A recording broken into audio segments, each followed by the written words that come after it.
Alanya'dan selamlar. Bugün yine sabah yürüyüşüne çıktık. Şu an saat 8:30 ve bugün çok mutluyum. Bir sevinç var içimde. Bir sevgi var içimde. Çünkü bugün Almanya'dan ailem geliyor. Kavuşacağız yine. Onlar da birkaç hafta yoktular. Eşim Selçuk ve çocuklarım. Onlarla kavuşacağım. Eşimden de uzun süre ayrı kalmam da çok iyi bir tecrübe aslında evliliğimiz için. Çünkü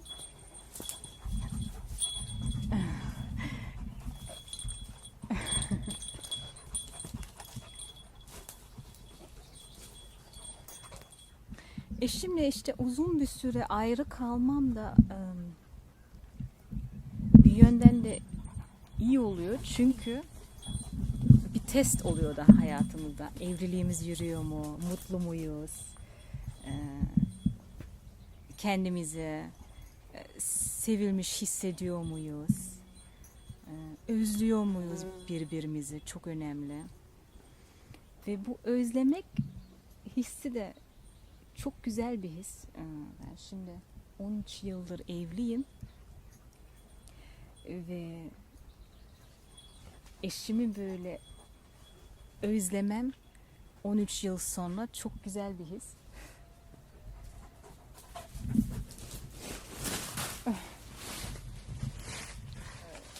Çocuklarım da babalarla yalnız olmaları da çok güzel oluyor. Böyle baba kız bağları için çok önemli. Kızlarım zaten çok babacılar. Kız çocuklarına siz de bilirsiniz, genellikle kız çocukları babalarına iyi anlaşıyorsa genellikle zaten babacı olurlar. Ve araları iyi kaldığında, büyüdüğünde kız çocukları çoğu zaman babalarına benzer bir karakter kendilerini seçerler. Bu sabah kalktığımda da tamam. Tamam. Arı. Sabah kalktığımda da birkaç sayfa Hakan Mengüç'ten okudum. O da çok güzel bir yazar. Tavsiye edebilirim kitaplarını. Orada da çok güzel bir hikaye vardı. Konuşabilsem bırakmıyorsun ki beni. O hikayeyi de sizinle paylaşmak istiyorum. Çok anlamlı. Hikayede şöyle: sabah eşi kalkar ve işe gider. Hanımefendi de işte alışverişini yapmak için, öğlen yemeği hazırlamak için o da sabahtan evden çıkar. Kapının yakınlarında, evin yakınlarında 3 tane yaşlı dede oturur. Ve bayağı bir aç görünüyorlar. Hanımefendi de diyor ki, beyler diyor, gelin bizim evimize gelin, acıkmışsınızdır, aç görünüyorsunuz, yemek vereyim size. Dedelerden biri de şunu sorar, eşiniz evde mi? Bayan da der ki, yo hayır, eşim işte, o anca akşama gelir.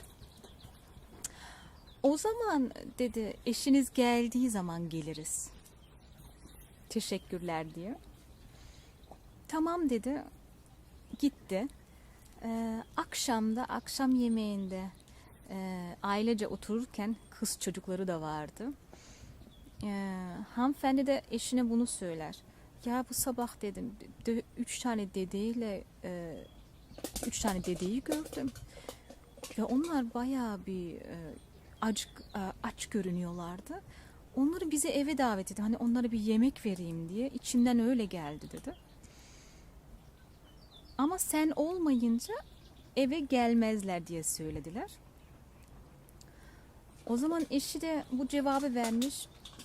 Ya baksana dışarı bir bak, oradaysalar da, oturuyorlarsa da şimdi eve davet et. Tamam dedi. Eşi de hemen, yani bayan da hemen kalkıp o 3 dedeleri arayıp aynı sabahta görüştüğü yerde aynı yerde oturuyorlarmış hala. Onlara gitmiş ve demiş ki eşim şu an evde, işten eve geldi. Soframızda otururken sizden bahsettim. Şimdi gelebilirsiniz diye, açsanız daha. Dedelerinden biri de bu cevabı verdi. Bizden biri gelebilir ve seçmelisin. Bir tanesi zenginlik için, bir tanesi başarı için ve bir tanesi de, dedelerin bir tanesi de sevgi için. Tamam dedi. Bayan da eşini sormak istedi. Eve gitti yine, yakınlarda ya. Eşine anlattı hangisini seçelim diye. Sırf bir tane gelmek istiyor dedi. Eşi de şu cevabı verir. Zenginliği çek. Hangi zengin olalım. Bereketli olsun hayatımız diye. Ondan sonra eşi de, bayan da böyle beğenmedi zenginliği seçmeye. Hayır dedi, biz başarıyı alalım. Herkes bizi övsün, bizi örnek olarak alsınlar diye. Kız çocukları da bunları dinleyince ya diyor, bence siz sevgiyi alın. Evimiz hep sevgi dolu olsun. Anne babalar onu duyunca işte evet dediler, haklısın dedi, sevgiyi seçelim. Bayan yine evden çıkar ve dedelerin yanına gider ve der ki ben sevgiyi seçmek istiyorum.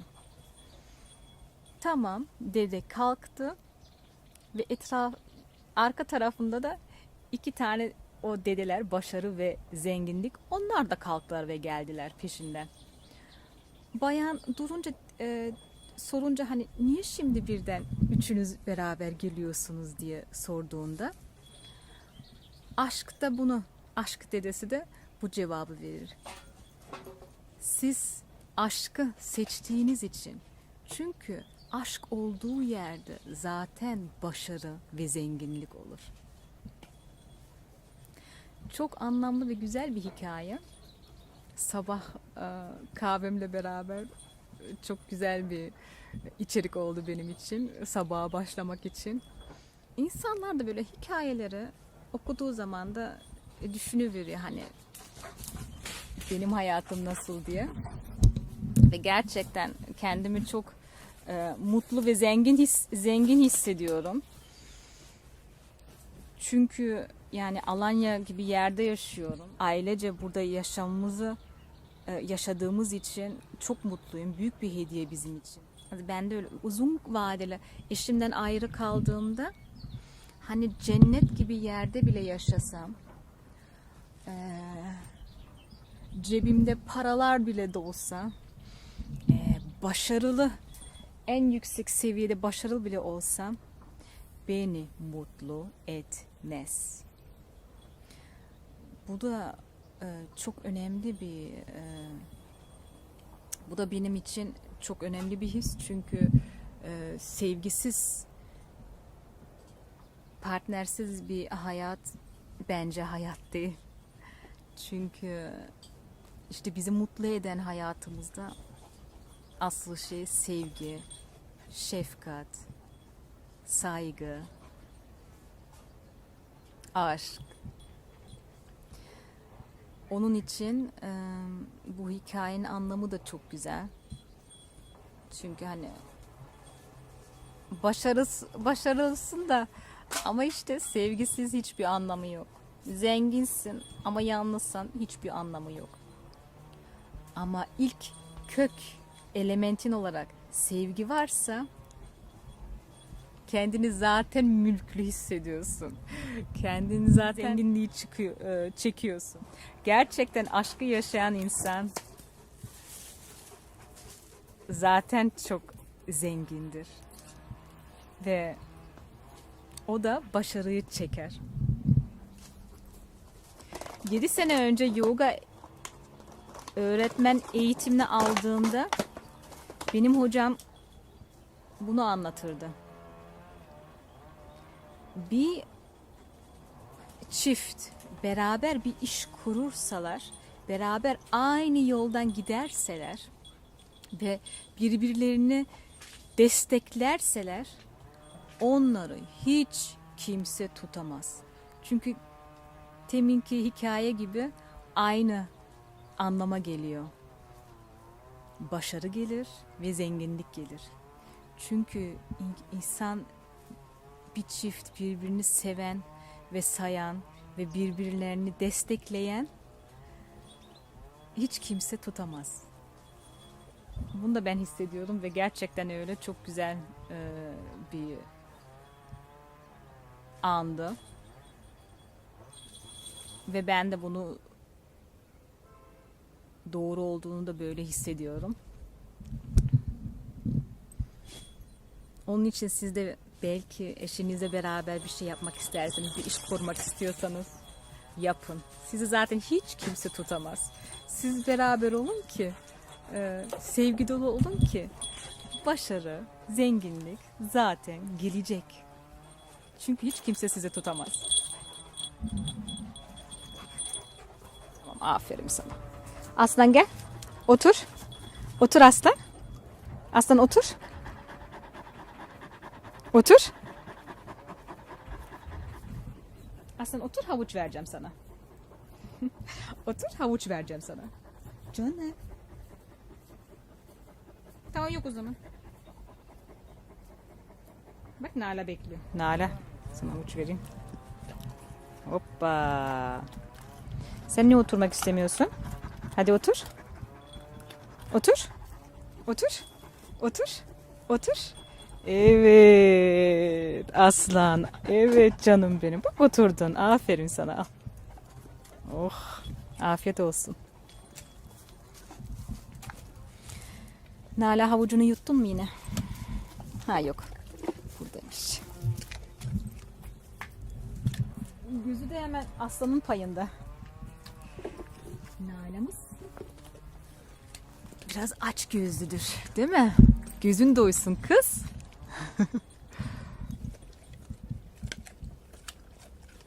İşte kahvaltı etmedikleri için küçük bir şey getiriyorum hep. Bugün de havuç olsun. Bak arıyor. Ben bu bizim milletimizi de anlamıyorum. Çöpü görüyor musunuz burada? Buraya gelip içi yiyorlar, her şeyi de bırakıyorlar. Ya hiç doğamıza saygıları yok. İyi ki herkes öyle değildi ama yani bunları, çöpleri burada bırakmaları üzücü gerçekten. Her yerde plastik. Aslında bir daha geldiğimde bu büyük bir torba da alayım yanıma, buraları temizleyeyim. Zaten her gün geliyorum.